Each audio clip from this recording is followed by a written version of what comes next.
പേടിക്കേണ്ട, മോക്ക് ഡ്രില്ലാണ്. കഴിഞ്ഞ ദിവസം ഹെൽത്തിലെ സിസ്റ്റർ വിളിച്ചിട്ട് പറഞ്ഞിരുന്നു ഇവിടെ 10 മണിക്ക് മെഡിസിറ്റിയിലെ കുട്ടികളുടെ വക ഒരു മോക്ക് ഡ്രില്ലും ഹെൽത്ത് ക്യാമ്പും ഒക്കെ ഉണ്ടാവുമെന്ന്. ക്യാമ്പ് തുടങ്ങിയിട്ട് വേണം എനിക്ക് സ്കൂളിലേക്ക് പോകാൻ. കുക്കുവിനെ കറക്റ്റ് സമയത്ത് അയക്കാനുള്ള എൻ്റെ ഓട്ടമാണ് ഈ കാണുന്നത്. നിങ്ങൾക്ക് ഓർമ്മയുണ്ടോ എന്ന് അറിയത്തില്ല, കഴിഞ്ഞ ക്രിസ്മസിന് സ്കൂളിലെ സെലിബ്രേഷന് റെഡ് ആൻഡ് വൈറ്റ് ഇടാനായിട്ട് ഞാൻ ഫ്ലിപ്കാർട്ടിൽ നിന്ന് ഓർഡർ ചെയ്ത ഡ്രസ്സാണിത്. ഇതിനിടയിൽ ഇത് ഞാൻ ഒരുപാട് തവണ വാഷ് ചെയ്തിട്ടുമുണ്ട്. പക്ഷെ ഞാൻ എപ്പോഴും പറയുന്ന പോലെ ഒരിത്തിരി ഷാമ്പു ഒത്തിരി വെള്ളത്തിൽ കലക്കി അതിലങ്ങോട്ട് മുക്കിയെടുത്ത് കഴിഞ്ഞാൽ നമ്മൾ ഈ ഓൺലൈൻ മേടിക്കുന്ന ടോപ്സൊക്കെ ലാസ്റ്റ് ചെയ്യും. ഇതിൻ്റെ ഈ ലേസ് വർക്കും കൊറിയൻ സ്ലീവ്സും ഒക്കെ കണ്ടിട്ടാണ് ഞാനിത് പർച്ചേസ് ചെയ്യുന്നത്. ഡിഫറെൻ്റ് ആയിട്ടുള്ള എന്തെങ്കിലും വാർഡ്രോബിലുള്ളത് എപ്പോഴും നല്ലതല്ലേ.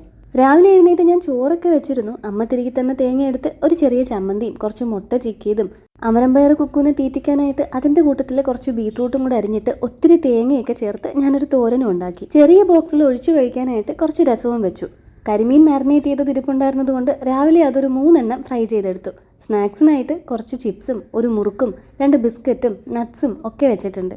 എനിക്ക് ബ്രേക്ക്ഫാസ്റ്റിന് ഒരു സ്മൂത്തി ഉണ്ടാക്കാനായിട്ട് ഓവർനൈറ്റ് ഓട്സ്, പാല്, ബനാന, പ്രൂൺസ്, ഡേറ്റ്സ് ഇതെല്ലാം കൂടെ ചേർത്തിട്ട് ഒരു സ്മൂത്തി അങ്ങ് ഉണ്ടാക്കിയെടുത്തു. കുക്കു സ്കൂളിലേക്ക് ഇറങ്ങാൻ നേരത്ത് മഴയും തുടങ്ങി. പിന്നെ തിരിച്ചു കയറ്റി റെയിൻകോട്ടൊക്കെ ഇടിച്ചു കഴിഞ്ഞപ്പോഴേക്ക് ചെയിൻ ദേ ഇളകി കിടക്കുന്നു. പിന്നെ ലൂക്കുട്ടനെ വിളിച്ച് ചെയിനൊക്കെ സെറ്റ് ചെയ്തു അവനെ സ്കൂളിലേക്ക് അയച്ചു. നോക്കി ലെഫ്റ്റ് സൈഡിൽ കൂടെ തന്നെ പോണേന്നൊക്കെ പറഞ്ഞ് ആളെ പറഞ്ഞ് വിട്ടപ്പോഴേക്ക് അമ്മ എത്തി. സ്കൂളിലേക്ക് പോകുന്നതേ ലേറ്റായിട്ട്. അപ്പോൾ പിന്നെ ഉച്ചയ്ക്ക് ഇനി ഇങ്ങോട്ട് വരണ്ടല്ലോ എന്ന് കരുതി ഞാൻ ലഞ്ചൊക്കെ പാക്ക് ചെയ്തെടുത്തു. നിലു അവിടെ കിടന്ന് ഉറങ്ങുന്നുണ്ട് മേളിലത്തെ റൂമിൽ. ഇതുവരെ എണീറ്റിട്ടില്ല.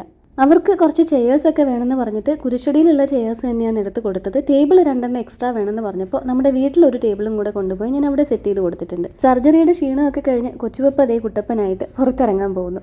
അമ്മച്ചി രാവിലെ കുറച്ച് ഉണക്കമീനൊക്കെ വറുത്ത് വെച്ചിട്ടുണ്ട്. ലിലിയംഷീനെ അവർ തന്നെ വന്ന് വിളിച്ച് അങ്ങോട്ടേക്ക് കൊണ്ടുപോയി. ആളുകൾ കൂടിയപ്പോൾ ചെയേഴ്സ് ഒന്നും തികഞ്ഞില്ല. പിന്നെ വീട്ടിലിരുന്ന 2 ചെയറും കൂടെയൊക്കെ എടുത്തു.